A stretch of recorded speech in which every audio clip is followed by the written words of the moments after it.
Light is fucking terrible here, son. Hold on, let me switch my hat.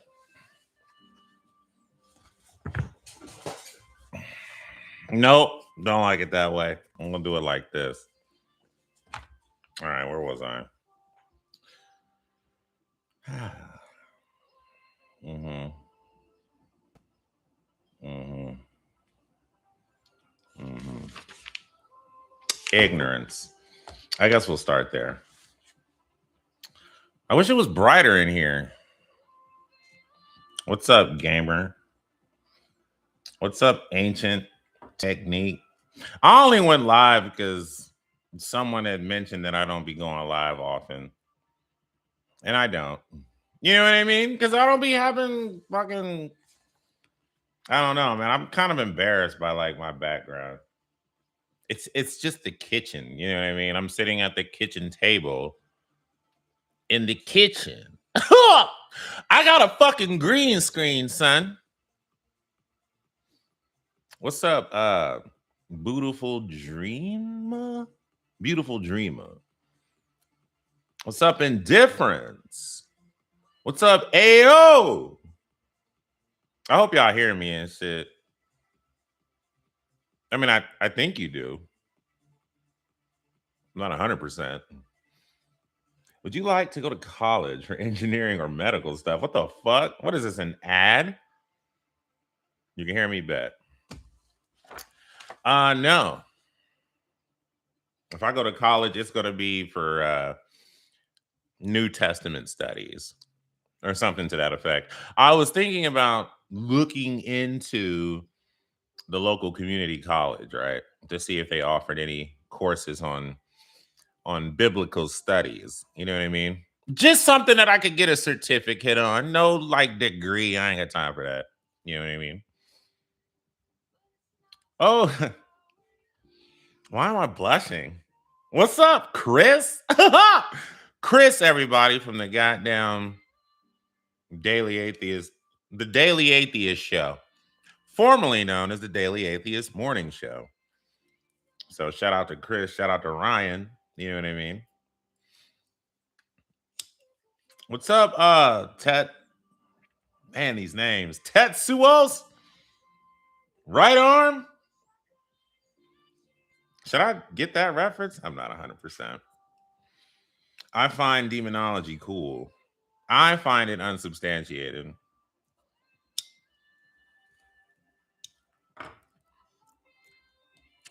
All right. Oh, what the fuck? Like, I was about to start reading, which I'm going to do. Hey, Dad. So you was live. Saw you was live, man. So I decided to join stream. What's up, Grand Zeno? I'm about to start reading, but I don't know where I want to start at.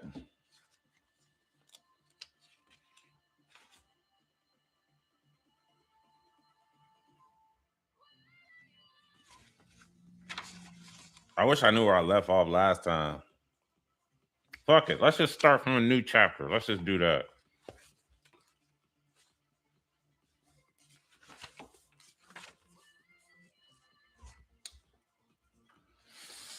Nah, fuck. I can't. Why is this camera so close? Back up.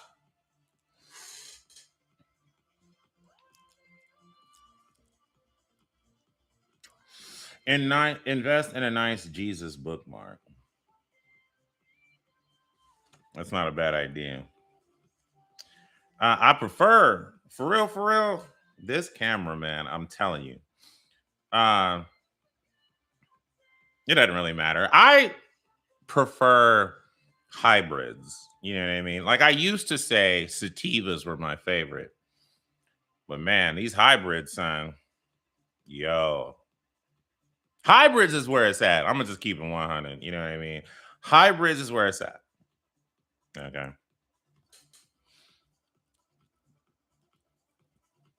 What am I reading today? It is Atheism and the Case Against Christ. It's one of my favorite books. How many times have I read this book? Let me see. I don't think it was that many times for real. Maybe twice. Always write at the back of the book how many times I read it. Nope. All right. So I first finished reading this book Friday, November 1st, 2024. Then I finished it again Saturday, December 21st, 2024. And then I finished it again Saturday, March 29th, 2025. And then I finished it again Monday, December 22nd, 2025. So now we're on the what, one, two, three, four. We're on the fifth reading of this book. I need to get more books. Like, what? Why am I rereading books so often? I think I do it to get a better understanding because I learn something new each time I reread it. You know what I mean? It's almost like my brain has a, a limited capacity on the information that I'm able to retain at any given moment, or at least on any given reading. So, in order to get a comprehensive understanding of what it is I just read, I should probably read it again. You know what I mean? I understand. It is my contention that the more you do with repetition, it becomes it the repetition allows it to remain for you to retain the information. You know what I mean? At least that works for me. Like I do something over and over again, I'll have it. You know, is the jealous sativa herb? What's up, Lil? Oh, thanks, gamer. That's what's up. I mean, that's fine too. All right, where am I? All right, here we go. Wait, what am I listening to? I got fucking. I got my phone and shit. One of my subscribers made that screensaver for me and shit. I'm sorry if you're watching this. I don't remember who you were. I just saw it and I was like, you know what? I'm gonna go ahead and add that shit. That shit's fire, son. All right, let me play some music and shit. Okay. Embellishing memories and consciousness. Like here. That's where we're starting from.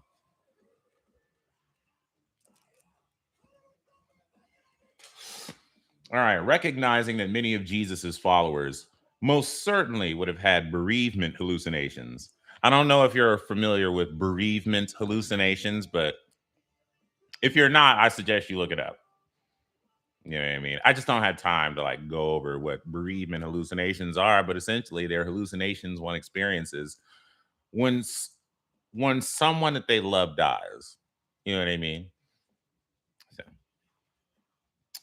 we can be sure that many of Jesus's followers would have talked with each other, encouraged each other, adjusted their stories, and filled in or altered the details just as normal people do when they talk to each other about important events.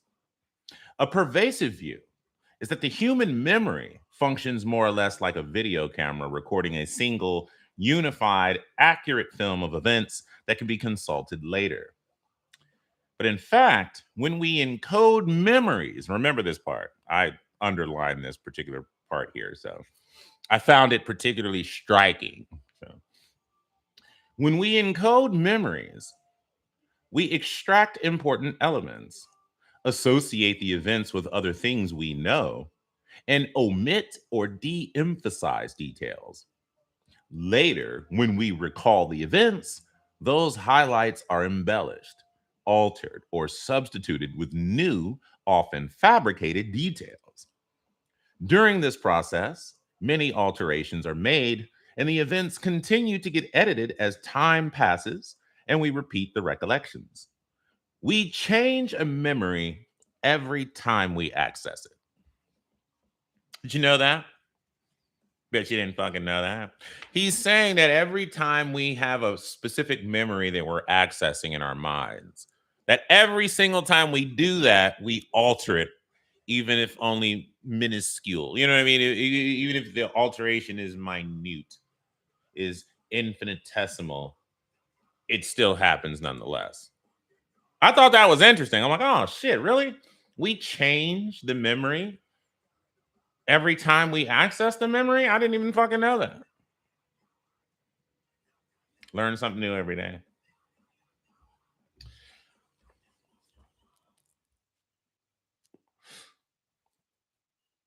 But importantly, many of these edits are invisible to us. We don't even realize we're doing it. In fact, we often have the powerful intuition that our story has remained exactly the same. Our well documented human memory flaw is source amnesia. Memories about some events or piece of information are first stored in the hippocampus. But as the idea is recalled, reconsidered, or repeated, it is broadcast across the brain and becomes embedded without a strong connection to the context in which it was first learned. Even if someone makes a claim and precedes it with a disclaimer, such as, I don't know if there's anything to this, but, or I heard that, or even stronger, it's not true that. We are prone to register what follows, and if it is repeated often enough, we forget the disclaimer and take it as true. That's why the claims that Barack Obama is not an American citizen or that the Americans didn't land on the moon seem to have such longevity in the public mind. We store the idea, but not the source. Once the idea is out there in the popular consciousness, it doesn't die. Repetition endows it with the luster of truth. Repetition endows it with the luster of truth. I forgot how I finished the sentence, but we got to it. You know what I mean? We got there. Hizzle, resist depression. What's up, K With? The homie K With is in the house, y'all. Give it up for K With. K With, I started to get a shirt, right? I was thinking about making a shirt with like my name on it, your name on it, Boogie's name on it, Bear's name on it, and Jen. I had to throw Jen in there because Jen is a troubled person, and I don't want to like leave him hanging. You know what I mean? Especially since he's been so gracious to me. You know what I mean? But yeah, I was seriously thinking about that, dog. But then I thought probably shouldn't do that. You know what I mean? Because I don't want everyone else to think that like they don't mean as much to me. I love all my subscribers, especially the ones that communicate with me regularly, like you, Bear, Tara Lynn, and many others. Like I'm not gonna sit here and name all y'all, but y'all know who y'all are. I talk to y'all all the time. You know what I mean? Grand Zeno's new to the list. You know what I mean? Resist Depression, been there. Dan from the Daily Atheist, or Chris from the Daily Atheist Morning Show. He been a homie. He been a homie since like last summer. You know what I mean? When I met him at the Ark Encounter protest. That's where I met him. Same thing with Captive Desk and Godless Granny, and I think How to Rule an Asteroid was there, and Secular Rarity, and Godless Engineer, and The Skeptic. Like, it was a lot of good people. Ambushed Apostate, a lot of good people. Austin Sims, Detroit Atheist Queen. There was a lot of people there. I probably named all of them, But anywho, good times. But yeah, I didn't want to make this shirt because I didn't want, like I said, I didn't want other people to get jealous or whatever. Because y'all the homies, but everybody the homie. You know what I mean? All of the Dade Murphy cult are homies.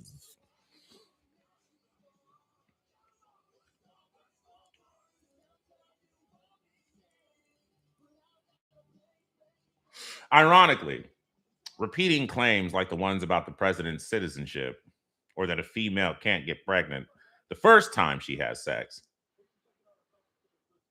Wait, what? Oh, okay. Can serve to embed it as an even more vivid memory and propagate it. We might think the extent of the problem is just that when we recall, we often don't recall where or how we heard some claim. But the problem is much worse. We're actually prone to completely co opt memories of events as if they had happened to us, when in fact someone else experienced the events and told us about them. Someone tells me a story about meeting a famous person, or about a funny event, for example. And then I repeat the story, and as time passes, I begin to remember the event as happening to me. I unknowingly annex the events into my own history. Psychologist Elizabeth Loftus and her colleagues have demonstrated this effect simply by having a test subject imagine some event that didn't happen, such as taking a ride in a hot air balloon or getting lost in a mall as a child, and then asking the subject about it later. People can readily be made to believe that the event actually happened to them. They go on to recall a high level of detail, and the false memory comes to feel completely real to them. So much so that when the subjects are debriefed and shown that it didn't happen to them, many are incredulous. That's fucking fascinating. Humans are fucking weird, dude. The Dade Clade. Fuck yeah, Chris. What's up, Dade? I'm on the city bus listening to you read. That's what's up, homie. I'm in Canada as well. Not sure if you know where Canmore, Alberta is. No, I'm an American. I don't know where shit is. I'm a fucking American, son, which means I'm dumber than a box of rocks. Okay. But I'm trying to do better. You know what I mean?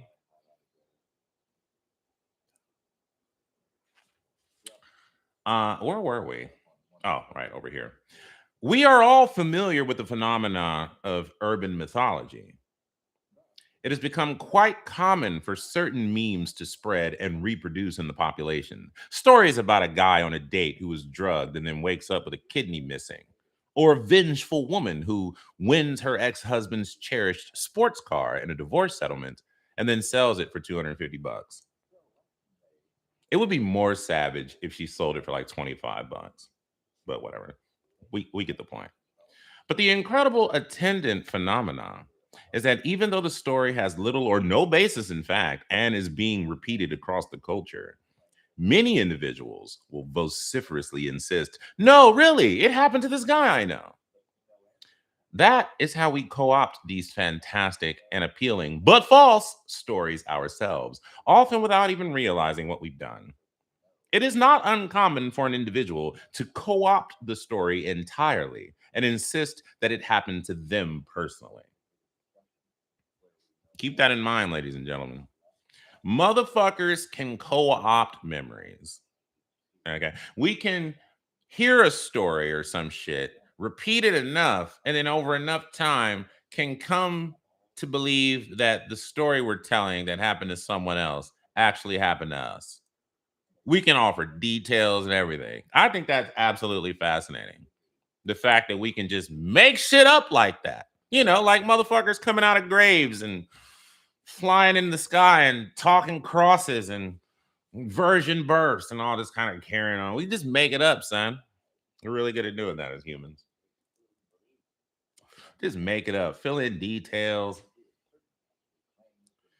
Anywho, the proliferation and widespread acceptance of the Jesus story can lead believers to be incredulous about the suggestion that mere urban mythology could have seeded all or part of the Jesus story.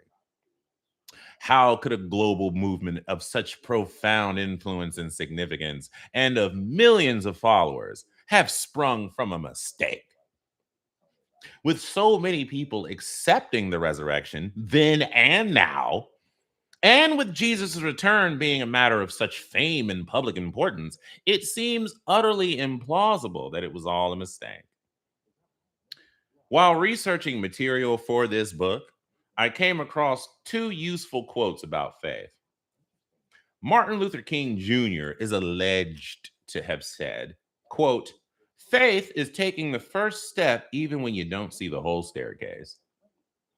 And Benjamin Franklin is alleged to have said, to follow by faith alone is to follow blindly.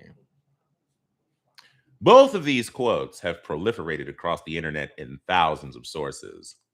The poignant and inspiring MLK quote has been taken up, repeated, and expounded upon in self help books, pop psychology books, websites, essays, forum discussions, sermons, and inspirational guides. The Franklin quote has proliferated among skeptics, free thinkers, atheists, secular humanists, naturalists, and countless others who are critical of faith. That King and Franklin made these comments fits comfortably with our cultural conceptions of these people. The vivid metaphor and optimism of the King quote dovetails with our larger than life image of him as a visionary spiritual leader.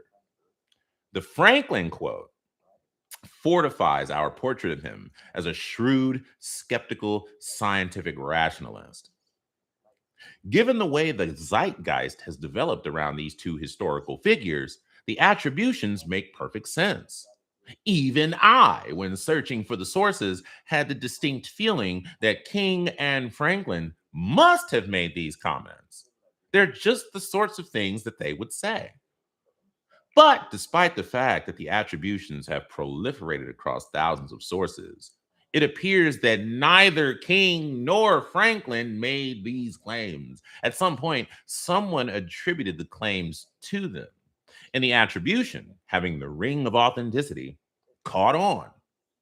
As the popular conception of some character in history develops, our image of them morphs and grows into something distinct from the facts.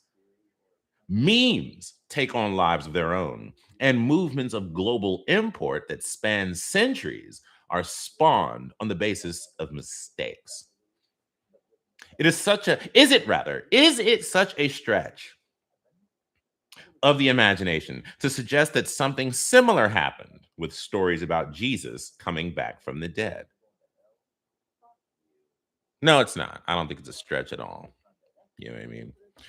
Let me pause for the cause real quick. Sell it for a quarter. I don't know what that's about. Thank you, says to indifference, says to Calasia. K with. Oh, the human mind is so pliable that it is capable of believing its own lies if you repeat it enough, as you had said. Indeed. I always love story time. Me too, Team Max. Matt is human like all of us. Indeed, he is. Calasia, were you in Canmore for business or pleasure? That's none of your damn business, sir, and I thank you to stay out of her personal affairs. I'm bullshit. What up, everyone? Why? Because Weed Bro finally caught alive for a minute. Well, we're reading, so I hope you enjoy. And we're smoking. This is the last of my weed, though. You know what I mean? Completely out of weed after I smoke all of this. So, and I don't get paid till tomorrow, so I won't wait. I forgot that I got some weed on credit. Okay, from the weed dude. Don't judge me. Okay, I just have to wait until he gets off work. You know what I mean? Because the weed dude also has a job. Because that is indicative of the struggle. Remember when weed dudes didn't have a job? It was just they at the home on the Xbox. You know what I mean? Waiting on you to call them and shit with the pistol in their lap. Now it's like this motherfucker at Burger King. Like, bro, I gotta clock out and shit. You know what I mean? And then I gotta go get the bag because I don't want to travel with it in my car. You know what I mean? And then divvy it out, and then I'll be over there. You know. They closed Best Buds.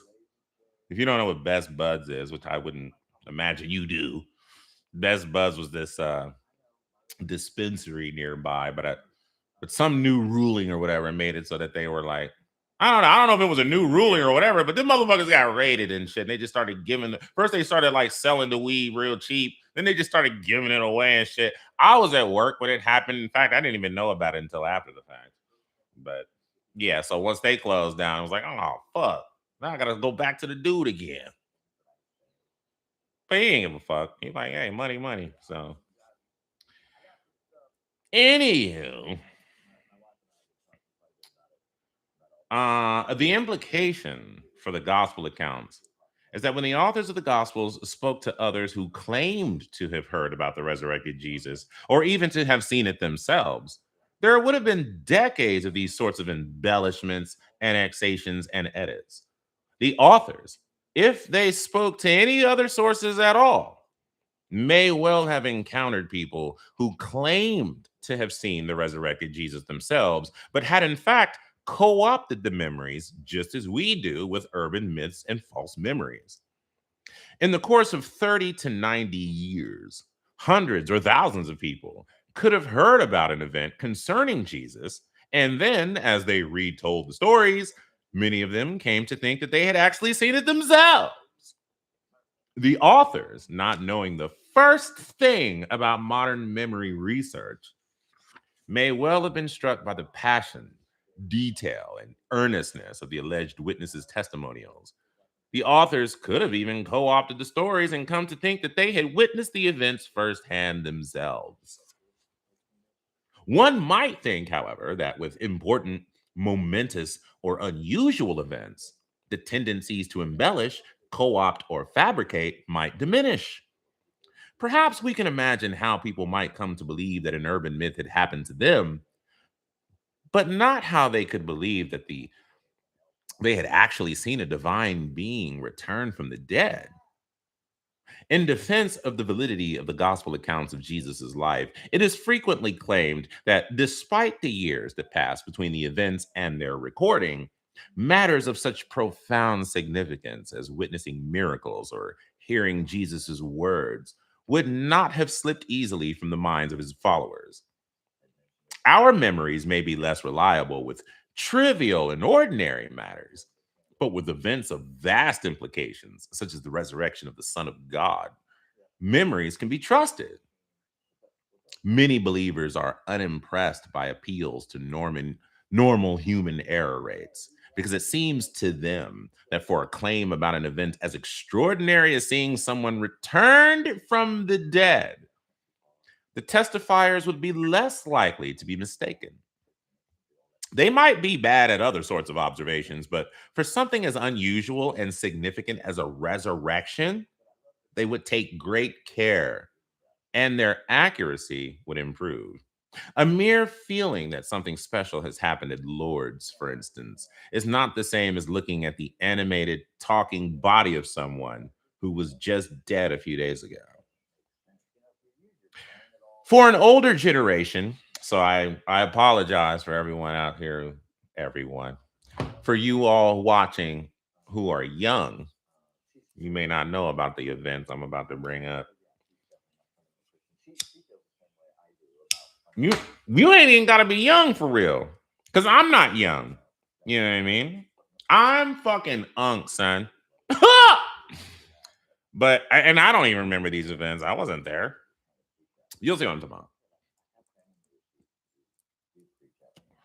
For an older generation, the assassination of President Kennedy was a flashbulb moment.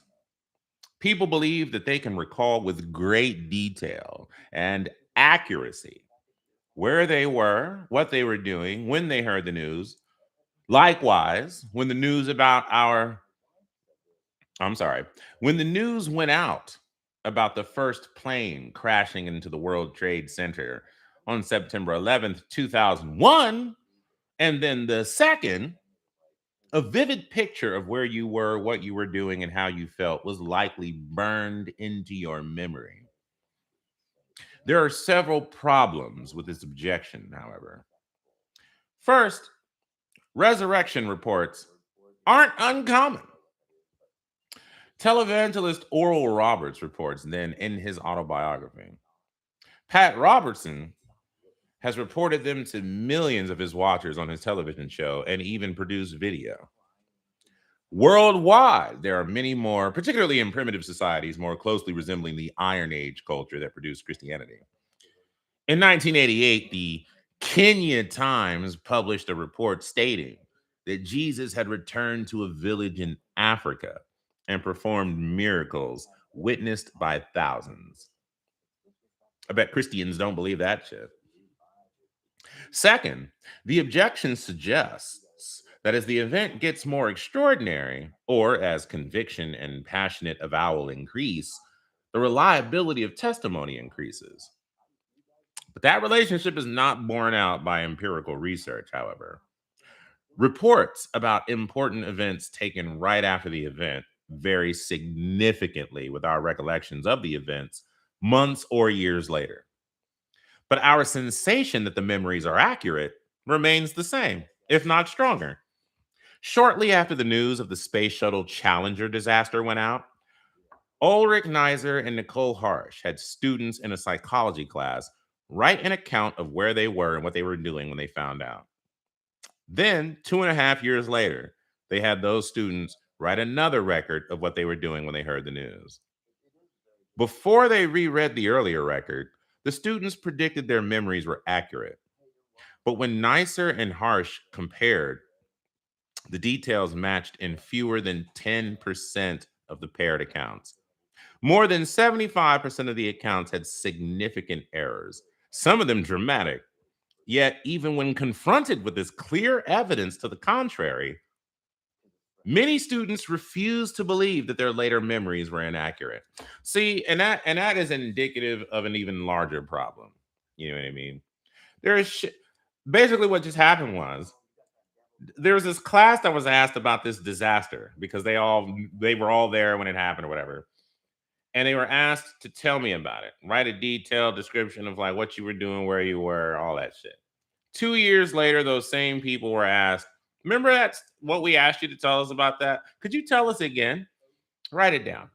You know what I mean? And then they compared what they wrote this time to what they wrote last time. And some of the differences were significant. You know what I mean? But there's more.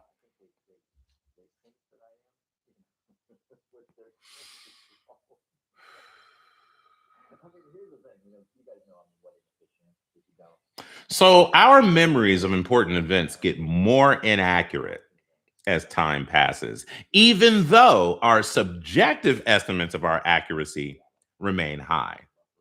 And contrary to the intuition many people have about these flashbulb memories, they become more inaccurate as time passes, just like our memories of ordinary events. But ironically, while our confidence about ordinary memories goes down as time passes and their accuracy diminishes, as the accuracy of important memories go down, our confidence in them doesn't. To make matters worse, our own lack of competence is positively correlated with confidence. That is, for many tasks, the worse we are at it, the more confident we express in it, or the more confidence we express in it. Wow, that's wild. The Dunning-Kruger effect, named after the researchers who identified it, is one of the most frightening sorts of mistakes. Not only are we demonstrably bad at something, but our capacity to even recognize or rectify our poor performance is diminished. In other studies, people disregard information from an external source that conflicts with their strong subjective sense that something is true or that they have a certain ability. So the intuitions driving the historical argument for the resurrection, the importance and uniqueness of the resurrection, and the deep, heartfelt convictions of the early Christians bolster the reliability of their resurrection stories, cannot be trusted. In fact, the empirical research shows that people are less reliable under these circumstances. There are several implications for the question of religious belief. First, we forget the source of claims we hear, the sources, true or false. Second, we are demonstrably bad at remembering events, even occurrences of enormous personal, emotional, and social importance. Third, the degree of confidence about our ability to remember important events is often grossly out of sync with the facts. That it feels to me like I can remember with great clarity isn't a reliable indicator that I can. And the disparity between my confidence and the real accuracy of my memories is even worse for important events. Fourth, we are prone to annex into our own memories stories that we hear. As a result, events in our personal lives having profound religious significance that we recall later as the foundations of our beliefs can't be trusted to be what we remember and aren't more trustworthy because they have a great deal of poignancy. We also know that when confronted with evidence demonstrating how poor we are at remembering and judging, people are prone to reject that evidence in favor of their highly unreliable gut feelings. Therefore, taking heed of these lessons about ourselves will take some substantial effort to overcome our own resistant natures. I'm going to pause it there, you guys. You know what I mean? Mostly just because I want to interact with you all. So let's see what we got going on. Hold on. I'm listening to Timmy Gibson. If you read the Bible, like really read it, which is also part of my deconstruction story, is that I really started reading the Bible without the what do you call that, when you go into something already believing something, like A I believe bias? God, I'm going to therefore read the Bible. Well, when I said, okay, Timmy Gibson, baby. I'm 52 years old. All this information I remember. On 9/11, my brother called me from downstairs saying the World Trade Center was burning. I thought he was pulling my leg. Bear said I was smoking a joint when my girlfriend at the time called me from Germany to tell me, lol, about 9/11. K With says I was getting out of the shower to go to work and I heard my dad say, "Oh my God, Becky." And it was just, no, he said, "Oh my God." And it was just that the second plane was hitting. Boogie Tron said, "We'll never forget that." That's the whole reason why I say you never lie. Lies you can forget. The truth you will always remember. Fucking AT, man. Yeah, I don't forget much. Everyone says I got an elephant's memory. I guess we all watched the news the entire day on 9/11. I did for sure. Dave! What's up, Derek? That's why I don't like the Orange Man. Back in the 80s, he was a terrible, terrible person. I mean, what do you mean back in the 80s he was a terrible, terrible person? He's always been a terrible, terrible person. In the 80s, the 90s, the 2000s, the 2010s, he's just always been terrible. Timmy Gibson rules. Fuck yeah. Revelations did it for me after I turned 17 and started using my brain.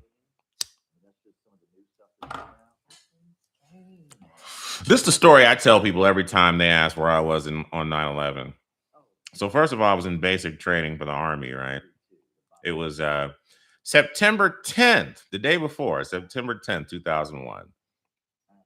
I had a fever, right? For whatever reason, I don't fucking know. I just had a fever. And because I had a fever, they sent me to the aid station. When I got to the aid station and they determined conclusively, well, they didn't know I had a fever back at the unit. You know what I mean? They just knew I was fucking sick and that my symptoms were like, oh shit, we need to take him to the hospital. So when I got to the aid station, they determined that I had a fever. It was like 104 or some fucking shit. If I recall correctly, which I'm probably not, but 104. So they was like, all right, well, we got to keep you here overnight and shit. So on the morning of September 11th, I'm still in the fucking hospital. Everything's normal, I guess, but now I got to go to my unit. You know what I mean? Because now I feel better, so I got to go back to training or whatever. But I remember on our when you started basic training, they give you like this. I want to call it like an itinerary. I don't fucking know, but it tells you what you'll be doing like every day or every week of training. You know what I'm saying? So you know what to expect and on what day. So for us, September 11th, 2001 was going to be the day that we were issued our green dress suits. You know what I mean? Our military dress greens.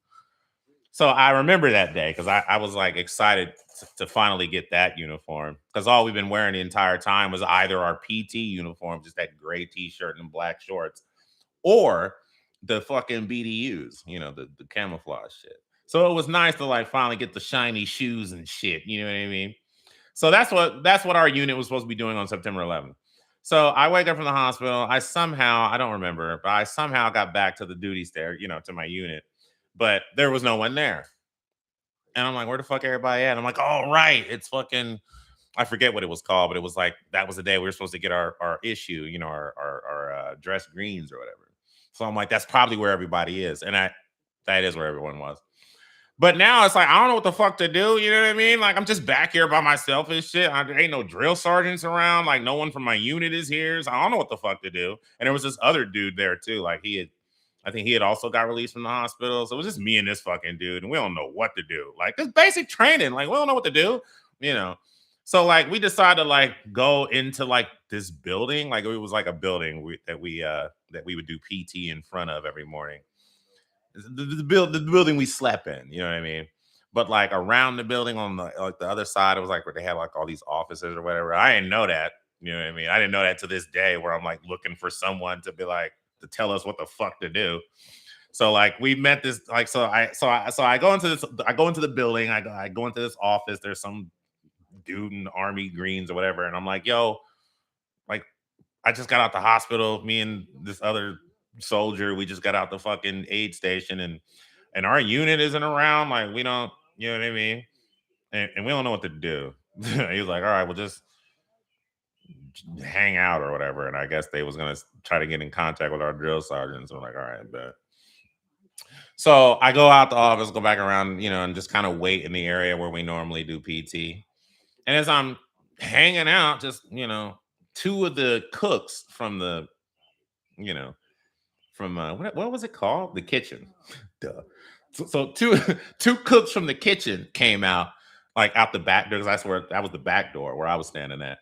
So they come out the back door, and they're like shucking and jiving, and just like shooting this shit, but like laughing and shit, talking about like, yo, some planes hit the World Trade Center or some shit. And I'm just like, the fuck are they talking about? Like, I ain't even taking it seriously because they're just like shooting this shit and just maybe I'm exaggerating, but it was like, just fucking around, but mentioning what just happened. And I'm like, I don't know how to take it. Maybe they're just talking about some bullshit on some TV show that they just watched. I don't fucking know.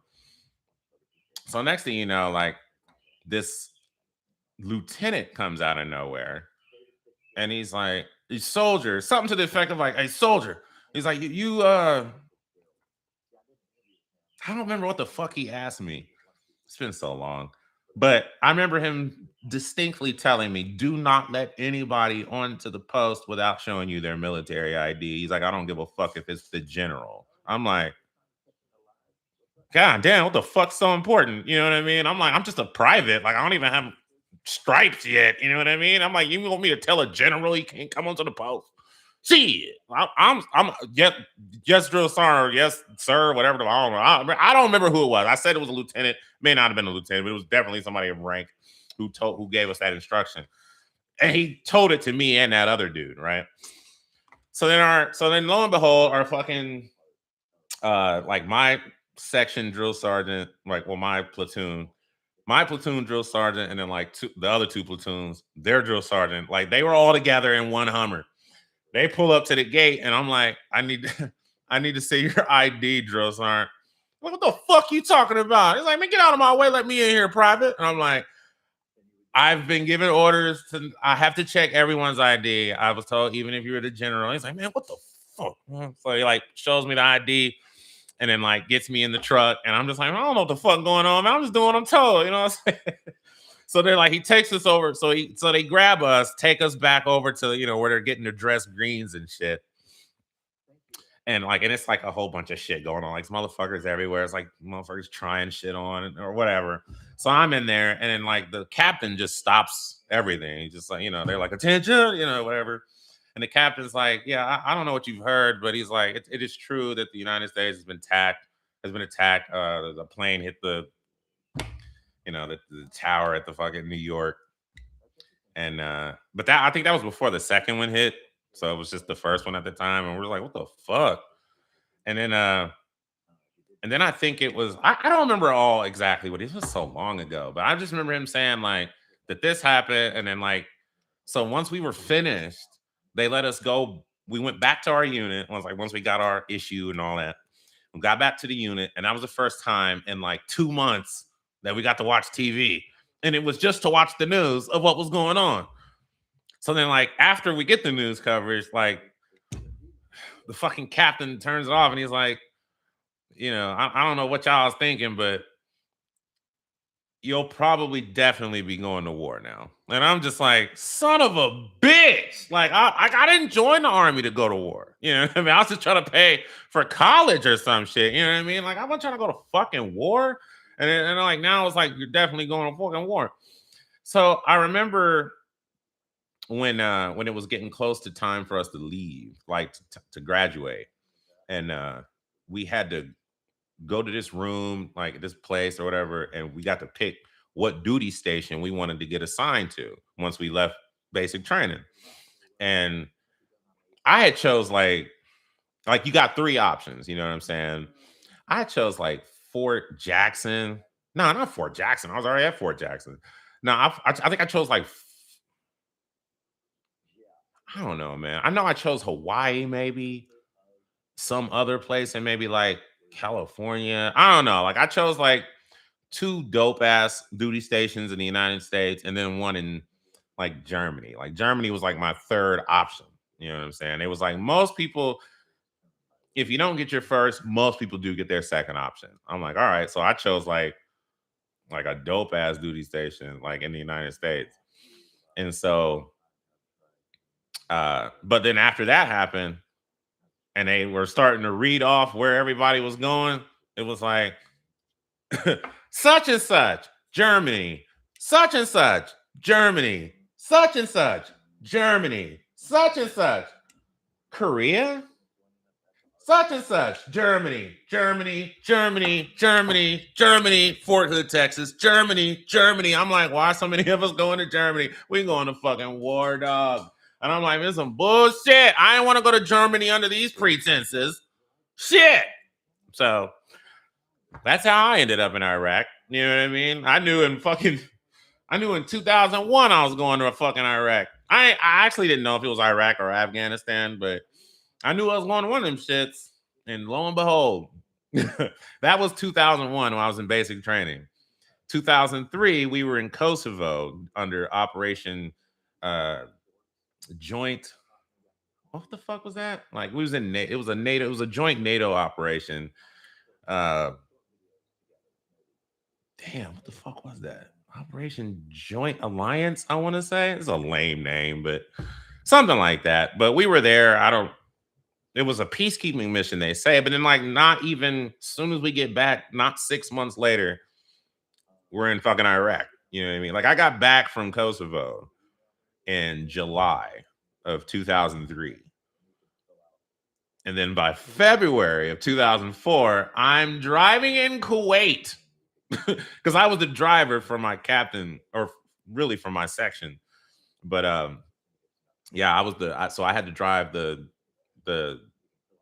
my sergeant first class. Like I had to no, it was the master sergeant. I had to drive one of the master sergeants that worked in the S4 because I was assigned to the S4. I had to drive him and like the S4 person who was like in charge. I think he was like that other master sergeant with like the diamond in the middle or some shit. I can't remember. It's been so long. I don't remember these military ranks, but it was like two important dudes. So I was the driver.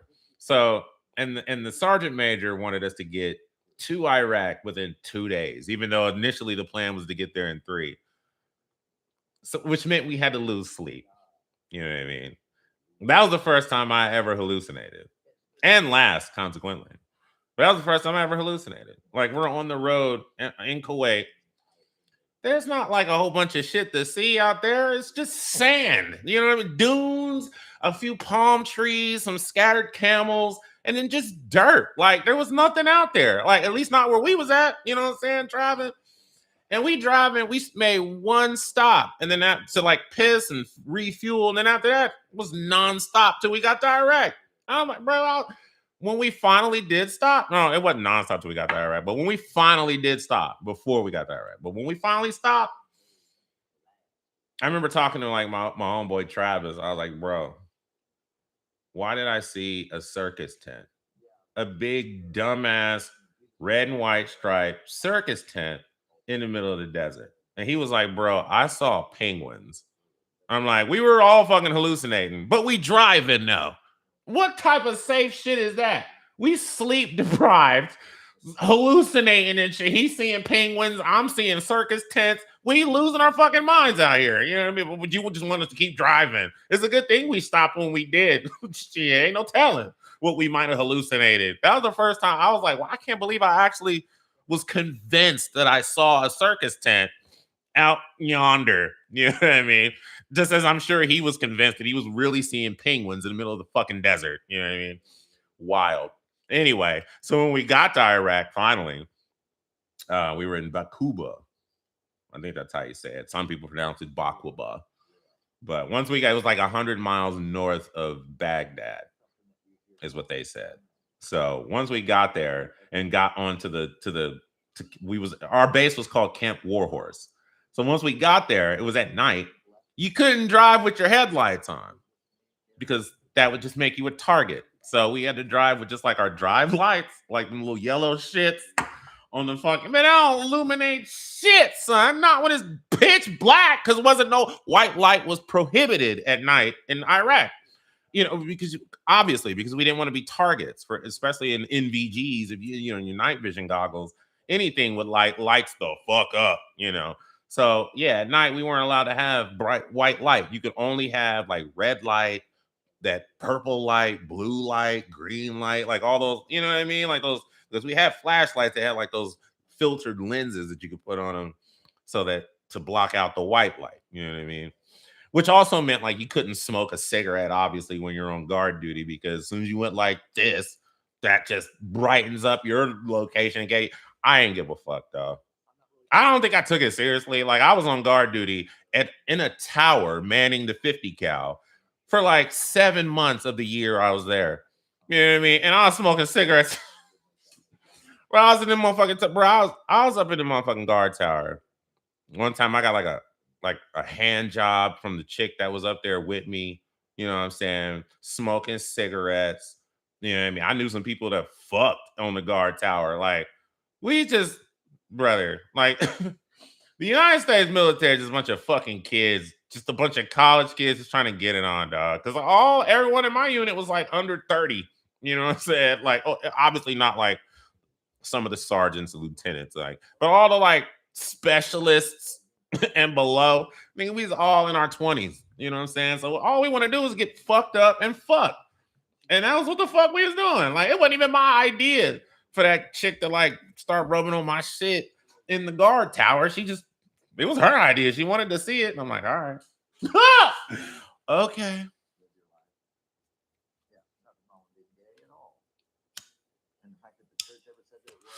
And we had some pretty good times in Iraq. I'm not going to lie. It wasn't complete waste. I didn't have to kill anyone. So that's cool. You know what I mean? I came back unscathed, essentially. I mean, I lost some friends. I lost a friend while I was there. You know what I mean? I tried never to forget him either. His name was Lyndon Anson Marcus III, I think. But definitely Lyndon Anson Marcus. He was from California, Long Beach, if I'm not mistaken. But yeah, he was also a driver. He had just turned 20 or 21. I think he had just turned 21, like the month he died. You know what I mean? But yeah, he was a driver as well. He was driving his captain and like two other people. And the story goes that they were trying to avoid a roadside bomb and ended up somehow upside down in an up-armored Humvee underwater. And by the time they were pulled out, only the lieutenant was alive. Like,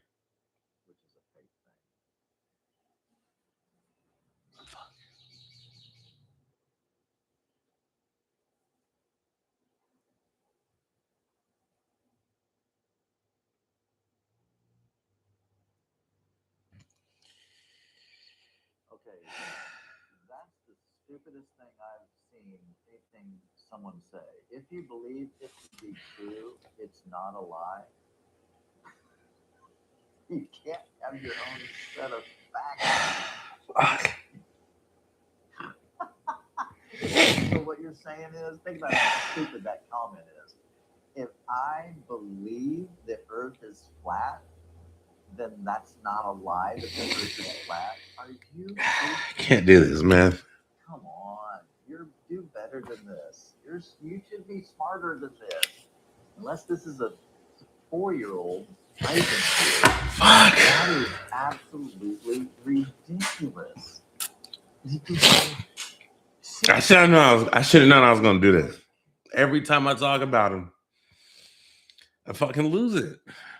You know that just because you believe it to be true doesn't make it true.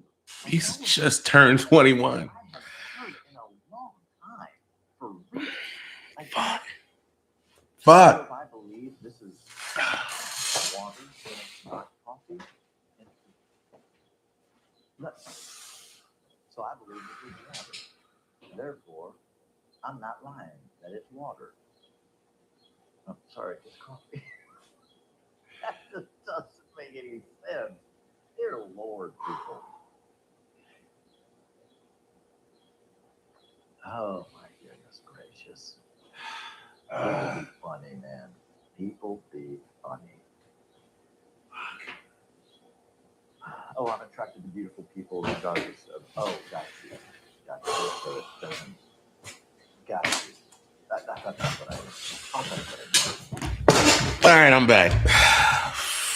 Fuck. That was my dude, man. Coffee is coffee, right? Like, yeah, facts are facts, right? You can't. Who was it? Neil deGrasse Tyson. You know, you can't have your own set of facts. You know what I mean? Like, They said when they pulled him out. When they pulled him out of the water, they said it was. When there's something that you're claiming to know that literally it would be impossible for you to know, that's foolish and that's a lie. To say you know something, like I know there's a hit, you're literally being ignorant and foolish.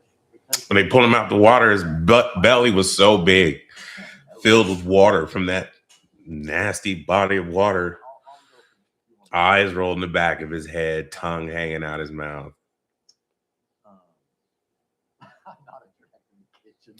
I mean, the lieutenant didn't live either. I mean, he still had a pulse. He was still breathing when they pulled him out, but he died at the hospital.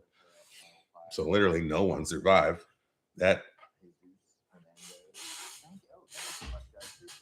I mean, when we found out, like, I didn't initially believe it, like, because I had just talked to him. Like, I just talked to him earlier that day, and we were supposed to kick it later on. He told me, like, yeah, for sure, like, we're gonna hang out because he was in like a reconnaissance unit. They were always on missions and shit. So I just work in headquarters.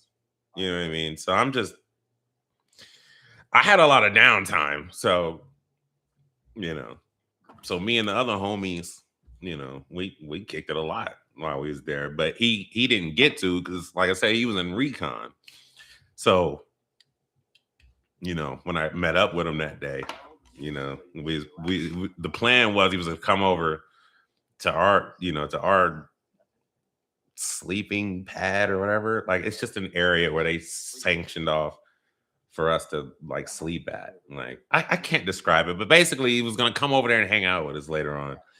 Like, bet he was probably gonna like freestyle. It's like I used to rap a lot back then, and like we was all kind of just kicking it in the room, when our homie came in. He was like hysterical, trying to relay the message to us. And he said, Marcus is fucking dead. I'm like Marcus who? Like, it didn't register that he's talking about Lyndon, So yeah, when he told us, we was just like I didn't believe it. Like I had to leave the room. And I don't know, like I remember leaving the room and I was like, it hadn't set in. Like I don't know. I felt like up until that moment, us being in Iraq wasn't really serious. Like it didn't. Like I don't know. I was under a delusion or something, but like it just didn't. I don't know. You just feel like you're safe because you're an American. Like you're impervious to danger or some shit. I don't know what the fuck I was thinking. I was only 20 something years old at the time. But I mean, I just didn't think nothing would happen. You know what I mean? I'm like, yeah, it's war. Yeah, it's Iraq. Yeah, soldiers die. But it's like, I don't know them motherfuckers. You know what I mean? So it didn't really hit home until it did, And when it finally hit, it was like, I was way worse than I just was. Like, it was girls in there and everything, man. It was a bunch of chicks, like, and I'm just, ah, you know what I mean? Like, ugly crying. Me and the homies, like, we just, my crying made them crying, and like they was all right, like everybody crying. The girls started crying because it like really hit it set in at that moment. Like, not only that, I really just lost my friend, you know. Not only that, but it was like, bro, we can fucking die out here. Like, it's for real. Like, we can, and it's like that day I really became scared. I wasn't like some dudes. Like, I knew some people that snapped out there. Like, they was all tough one minute, and the next minute they're balled up in a corner in a fetal position in the office. Like, what's wrong with bro? It's like, oh, he just need a minute. It's like, that was the tough one, you know. Like, war can break you, you know what I mean? But like I said, up until that moment, man, everything was just whatever, you know, until Marcus died. Then it was like, bro, we could fucking die out here. I don't want to die out here. You know what I'm saying? I mean, I ain't lose it. I tried to, you know, because we, like I said, we had each other. Like, so we lost somebody in the group, but we still had the rest of us. And we made the most of it. You know what I'm saying? We were there for a year. He died that March.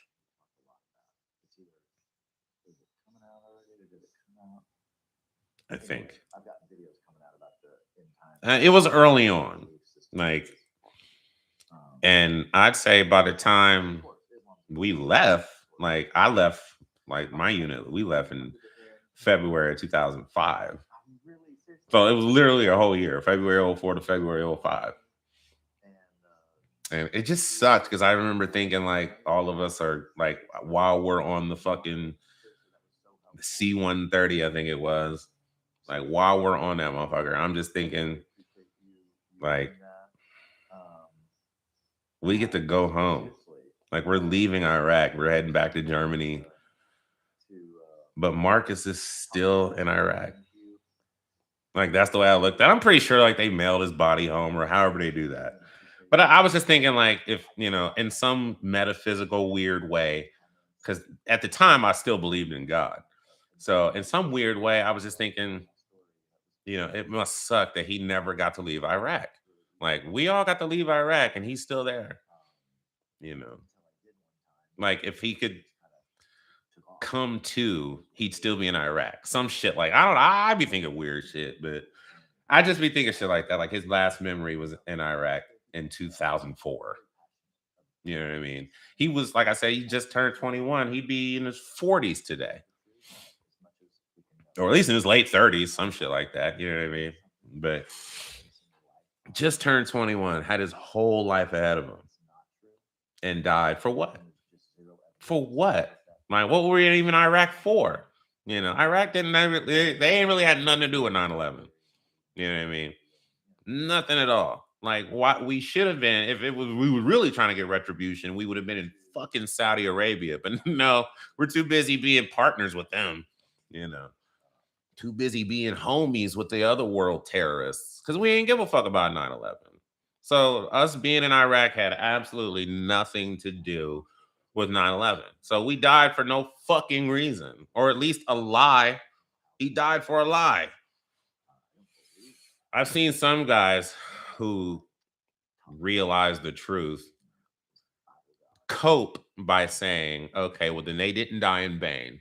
They died protecting their brothers on the battlefield. I guess you can look at it that way, but that's not what happened here.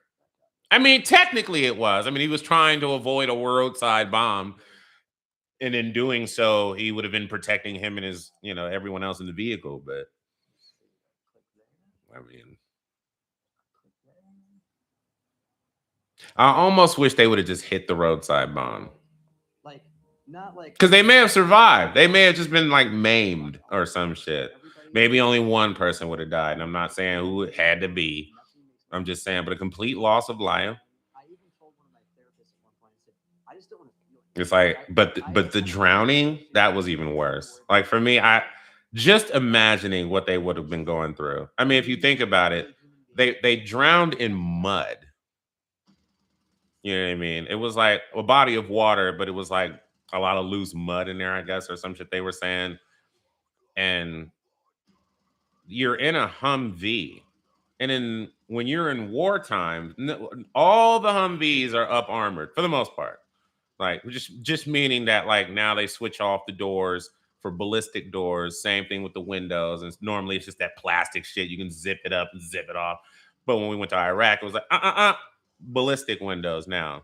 So there was absolutely no getting out of that vehicle. They were trapped in that son of a bitch. You're not opening the door. It was hard to open that shit with no pressure against it.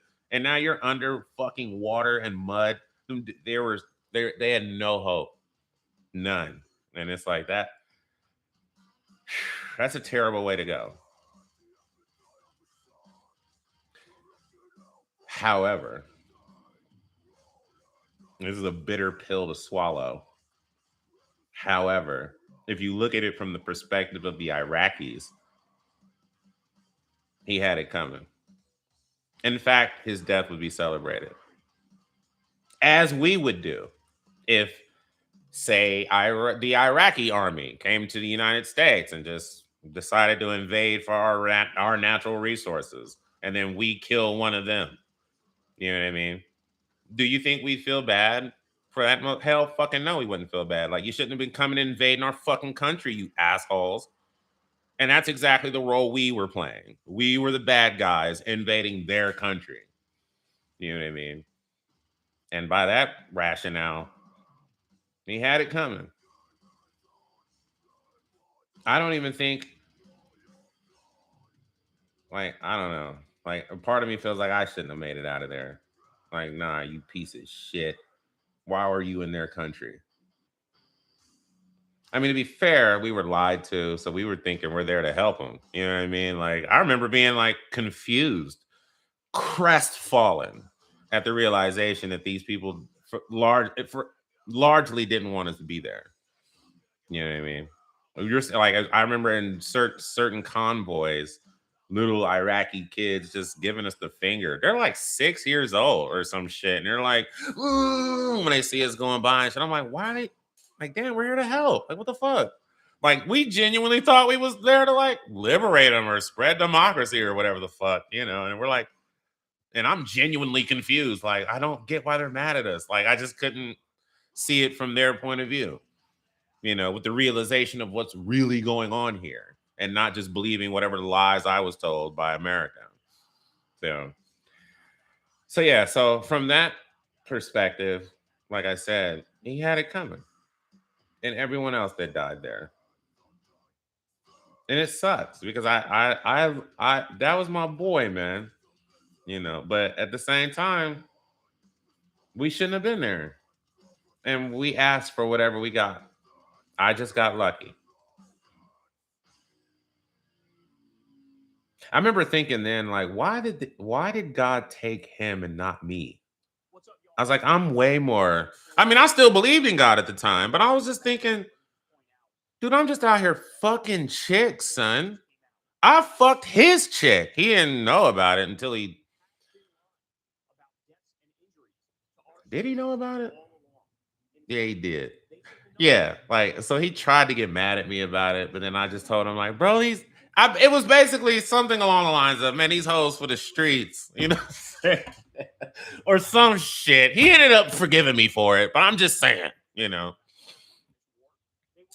But yeah, and it wasn't like, you know, he was just one of them dudes that would try to like cuff a girl quick. Like, I mean, he was trying to wipe up club thoughts. It's like bro didn't have a game figured out yet. You know what I mean?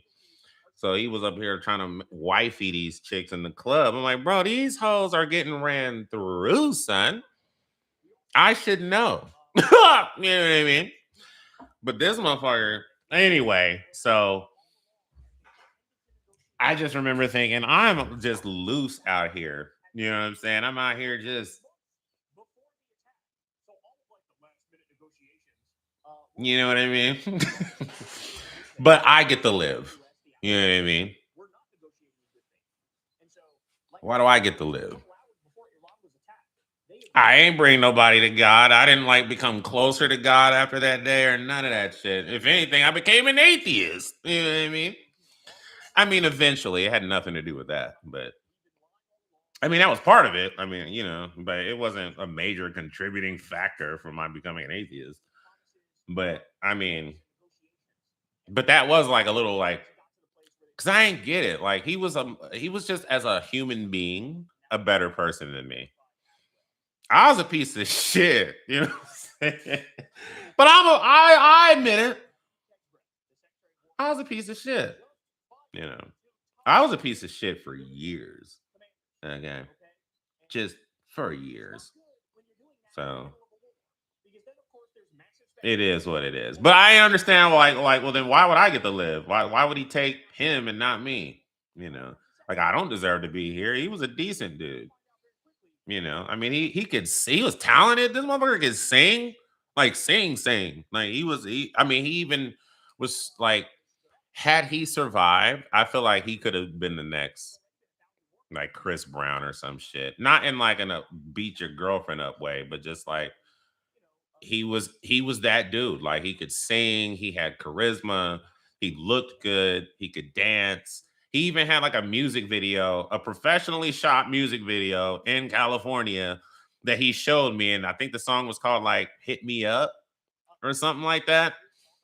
Don't even try. You're not gonna find it. I've been looking for that forever in all kinds of variations of his name. I just can't find anything. So, but God, if you could have seen the video and heard it, it was like, dude, are you famous? Like, this is so well done. Like, this is such high production quality. And you clearly can sing. Like, no wonder, like, it made sense. He was always serenading every new chick that came into the unit. We was already you know what I mean? Like, that was his thing. You know what I'm saying? Anytime a new girl came into the unit, he would find some way to like serenade him, you know what I mean, with his singing skills. He was one of them dudes that was like, remember back in the early 2000s when certain pretty dudes would like wear like the glasses with this, like, what's that called? Like the ombre or some shit, you know what I'm saying? And then would have their hair in like, they have like a t shirt wrapped around their head, you know what I'm saying? Like that. And with the little bling earrings, like just pretty boy, you know what I'm saying? Like I'm thinking of like Nelly from like the sweatsuit era, you know what I'm saying? It was like just pretty boy. He was that guy, you know what I'm saying? Always pulling chicks with his singing and dancing. I didn't have it. I was just more standoffish. Like I was more mysterious, and I think that's what like girls like me. Also, when we would freestyle, like I said, we freestyled a lot. Like that was like our pastime when I was in the military. Was always rapping. And not to toot my own horn, but whatever, believe me or don't, I don't really give a shit. But at the time, it was pretty much considered that I was the best rapper of the group. It's not like it was that big a group. It was like me, my homeboy Face, my one dude one time who doesn't rap. He couldn't, that's why we called him one time. He'd say like one line and then he'd be done. You know what I'm saying? Like, one time.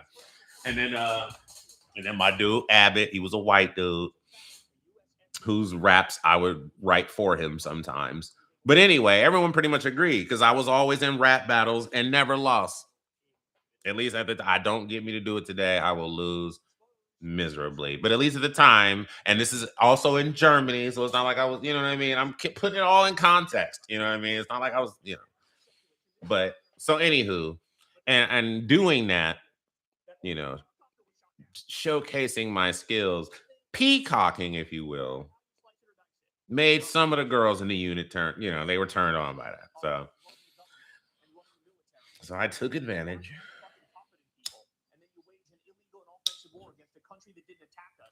I was a fucking whore in the army, dog. Do you know you understand me? A fucking slore. And a weird one too, because sometimes I was picking up chicks, and one time I even wore like women's clothes. We did it as a joke, like me and two other girls in the unit. They were like, "Yo," like we were already heading to the PX, and they were like, "Yo, Sleep," because my nickname was Sleep at the time, Sleep. Like, "Yo, Sleep, we should get you some girls' clothes." And I'm like, we should totally do that. They're like, are you serious? I'm like, yeah, fuck it, man. I don't give a fuck. You know what I'm saying? They're like, oh, this is gonna be so fun. So then we went to the PX and we ended up buying me like some really small shorts. And I don't know what you call the top, but like it exposed my stomach. And the top here, like where the cleavage would be, was like where it had drawstrings crisscrossing. And then it had like the small sleeves that like cut off, kind of like where my sleeve is now, but maybe just a little longer. You know what I'm saying? And then I had this black sort of do rag. I mean, it was more of a hair wrap. It was a black hair wrap, like a satin hair wrap that I wrap around my head. And then like the tails of it were long, so it would like hang down sort of like a ponytail. And I was already regularly shaving my legs. My homeboy Face, he would shave his entire body. So give me a break. Okay. Like, and he would sort of make that a point to bring up uh at times when I guess he thought it seemed relevant. But so we all knew, like, we know, bro, like the only hair you have is on your face and head. You know what I mean? We get it, you know. But he was before he joined the military. Not only was he in a gang in fucking New Jersey, but he was also a stripper. I believed him. I still believe him. Like that motherfucker. Like every time we went to the club, we didn't even know why he would wear a shirt. As soon as we got there, it's coming off because he was a buff dude. He was buff. He was Puerto Rican. He had a bunch of tattoos.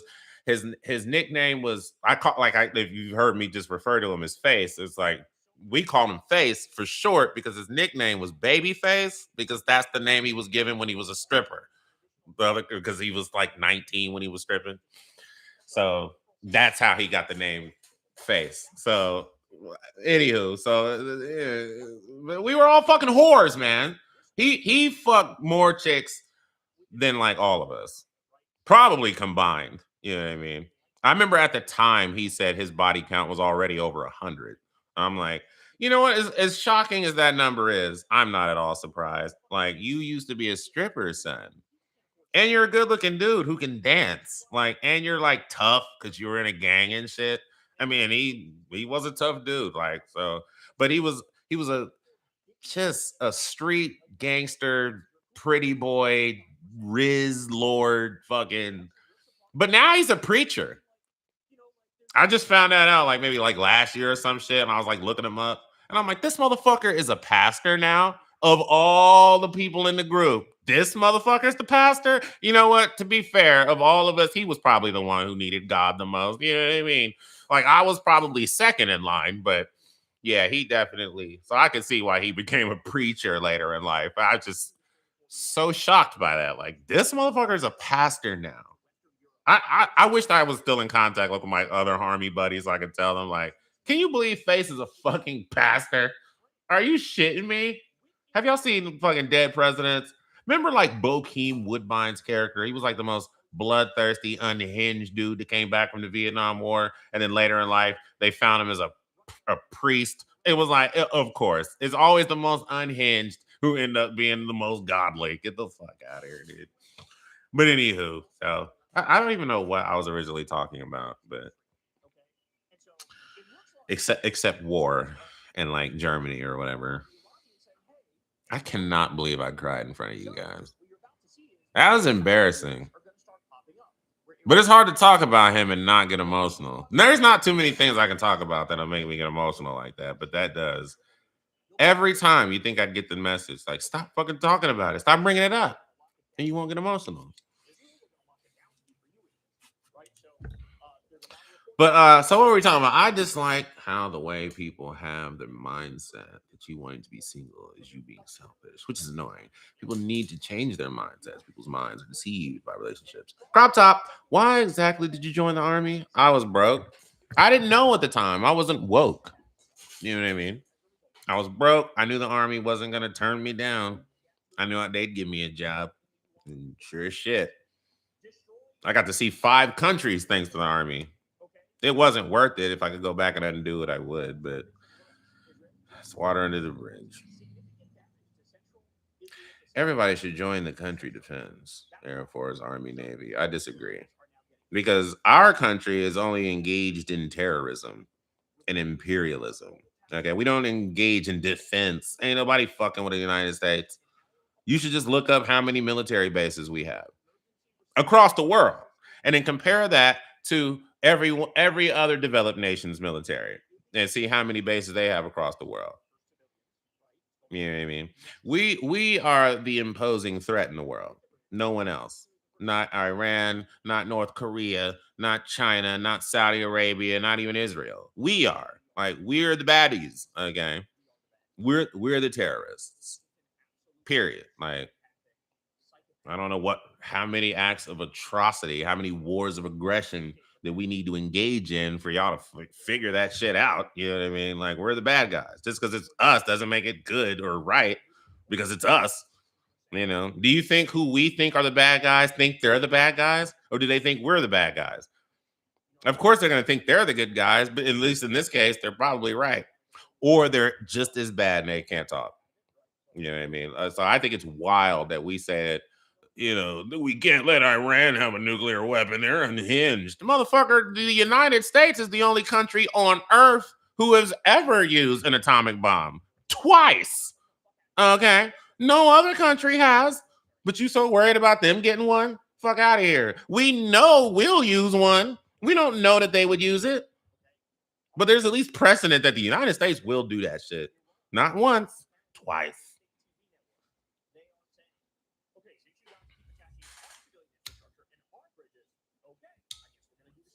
We unhinged. You know what I mean? We got all this power, all this money, and only using it for evil. You know what I mean? Look how many billionaires we've produced. You ever see that video with that one dude? I don't know his name, but he does that podcast with Bobby Lee, and he was on Joe Rogan one time. There's a clip of that circulating on like TikTok and on YouTube Shorts where he was talking about, like, do you know the difference between a million and a billion? He was like, how long do you think 11 or he's like, how do you think how long do you think a million seconds is? And Joe Rogan was like, I don't know, like 31 days, some shit like that. He was like 11 days. He was like, a million seconds equates to something like 11 days. He was like, how long do you think $1 billion is? And he was like, 31 years. That's insane. That is fucking insane. 31 years?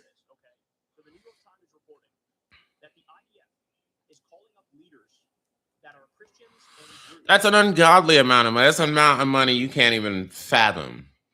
You know what I mean? And the only way to acquire that kind of money is to deny others that access to money. You know what I mean? Because there was a time in this country when the disparity between the poorest people in the country and the richest wasn't nearly as wide as it is now. You know what I mean? But it wasn't until Reagan was like, you know what? Fuck capital gains tax. You know what I mean? Or whatever the fuck it was. And then allowed people to, and that alone did it. You know what I mean? That alone. Because then now all the wealth that started to be created in this country just went straight to the top. And not to us. And they've just been getting more and more egregious in their fucking greed as the years go by. To the point that not only is there one billionaire or two billionaires, how many billionaires do you think there are? I just want to know. Why don't y'all put a number in the chat? How many billionaires, without Googling it, man? How many billionaires, just off the top of your head, do you think there are in the United States alone? And I'm gonna ask Google. Oh, it's definitely a lot. Look, y'all niggas. Let's see. How many billionaires are there in the United States? The United States has a record number of billionaires, with recent data showing around 989 living there. Their combined wealth exceeds $1 billion. 989 billionaires. There's between roughly 989 billionaires live in the U.S. with a combined wealth exceeding 5 trillion. That's just in the U.S. That's insane. I didn't even know it was that bad. I thought it was gonna be like 100 or some shit. Man, There's down there 1,000 billionaires. Billionaires. All that money that'll never get spent. But we got to struggle. This some bullshit. But everyone's so afraid of socialism. Fuck out of here. It can't be any worse than capitalism. Capitalism's all about exploit, and more exploit.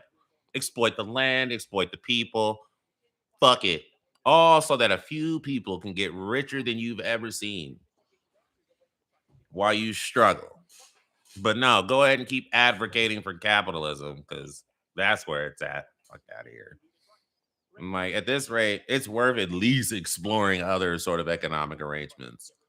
Socialism, communism, because this capitalism shit is not where it's at. It has clearly only worked for 989 to 1,000 people, at least in the US alone. Capitalism is working very well for them at your expense. You know what I mean? It's not like there's no, like when they were saying that like Taylor Swift was worth $1 billion. I'm like, there's no amount of records you can sell that will amass you $1 billion. There's just not enough. There's no amount of products you can invent. Fuck you mean $1 billion? Somebody is getting fucked in order for you to get $1 billion. Who the fuck are we exploiting? Who are we underpaying or not paying at all? Who, where, how many? Because that's the only way you can get $1 billion in this country or anywhere for real. Like, because if wages were fair, if we had a reasonable tax on capital gains at the very least, we would stop producing billionaires and probably create way more millionaires. It's like America could be truly the richest country on earth. It already is, but that's just from like GDP or whatever. I mean, where it's like the majority of its inhabitants are millionaires. Like damn near everyone in the United States over age of 21 is a millionaire. You know what I mean? It's like, because that's just the status quo in America. Like you're just gonna get $1 million eventually, dog. You work and keep working and $1 million, dog. Eventually, make some wise investments, some shit like this. You don't even have to really do away with capitalism. It's just the only reason why it's necessary is because you'll always be at the mercy of those with all the capital. So even if you were to like get your way somehow, you know what I mean? We're all right, we're gonna tax capital gains and give you a living wage on that bullshit. They could just decide to not do that. You're at their mercy, you know what I mean? Just as you are now. So why even leave in place the system that would allow that? Like, no, we need something that works more for the 99% and not just the one. What they say, 989 billionaires. What percentage of the US population is 989? They said that is 0.00029%. 989 billionaires. Assuming that was it. Let's just assume there's only 989 billionaires in the United States. 0.00029% of the population. And yet they got all the money. All the money, dog.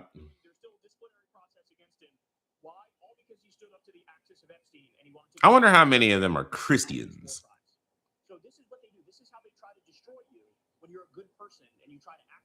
Ridiculousness. All right, y'all, man. I'm gonna go. This was rough. This was a rough one. You know what I mean? I didn't mean to cry and shit, but I am human. And I do have feelings. And I don't often lose people I love. Not that I loved Marcus. I mean, he was just a friend. It's just, like I said, it was a double whammy. It was like losing someone I actually know on top of, helping me realize like the reality of the situation that faces us. Like, bro, we are in a combat zone, bro. That could have been you. Hell, in fact, I didn't even tell you this part. Like, a few days before that mission he was on that ultimately took his life, we had gotten a mortar attack. Like the Iraqis had mortar attacked us just like a day or so before. Now he was already out on a mission when this happened, so he was good. I guess he was good to go. But the mortar attack destroyed the living container, not his living container, but like they pretty much look like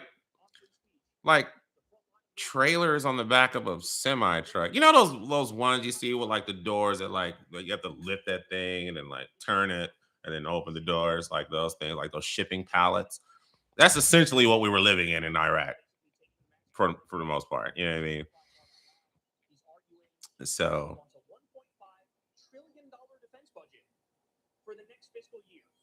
yeah. But anywho, so that the mortar attack, it had destroyed one of those containers. No one was in it. Like fortunately, like no one was hurt during this particular attack.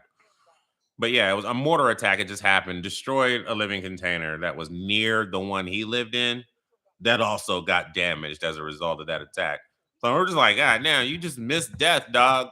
Like we was because that was like the second time that like had he been there at the time, he would have probably been killed. But it was like, bro, you just keep. And I remember even making that joke to him the day before. I felt like, I'm telling you, man, I felt so fucking guilty when he died. On top of everything else, you know what I mean? I'm like, I just was fucking with him about death was coming for him because I felt like he kept cheating death, and then it fucking got his ass like the next day, And I just felt so guilty for that, almost like I brought it about, like I manifested it or something. I told you I was still religious at the time. I didn't really become an atheist until maybe like, dude, I don't fucking know, maybe in my I was probably still a believer in that there is a God up until like, let me think, 2007, 8, 9, 10, 11, 12, 13, maybe like 2015. I don't fucking know. Like I don't really remember when I stopped believing that there was a God. I don't really remember. But I do remember the argument that I heard that I guess that was the first time I had ever heard it. And it just made so much fucking sense to me that pretty much just disabused me of the notion that there was a fucking God out there. But basically what it was, and it's so simple. It's so simple. It was the argument made by, I mean, it's an argument you hear all the fucking time. But I think I had heard it from Christopher Hitchens. Yeah, I'm almost certain it was Christopher Hitchens. It was either him or Richard Dawkins, one of the two. But I heard say, well, had you been born over there, you'd be this. And if you'd been born there, you'd be that. But because you were born here, you're going to be this. And I was like,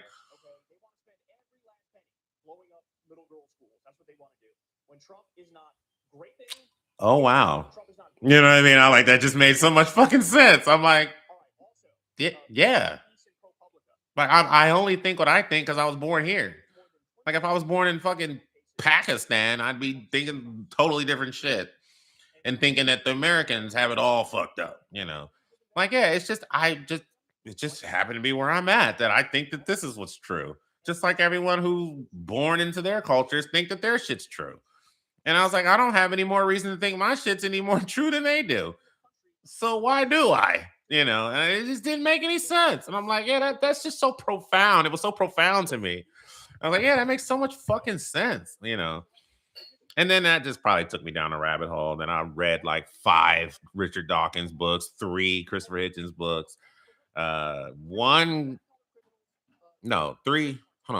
Richard Dawkins, some Christopher Hitchens, 3 Sam Harris books, Daniel Dennett's book, Breaking the Spell. I know he has others, but that. And then and then I got some books on fallacies, logical fallacies, and then just more books on just like how the gospels came together. Like that's why I got like a shit ton of fucking Bart Ehrman books, you know what I mean?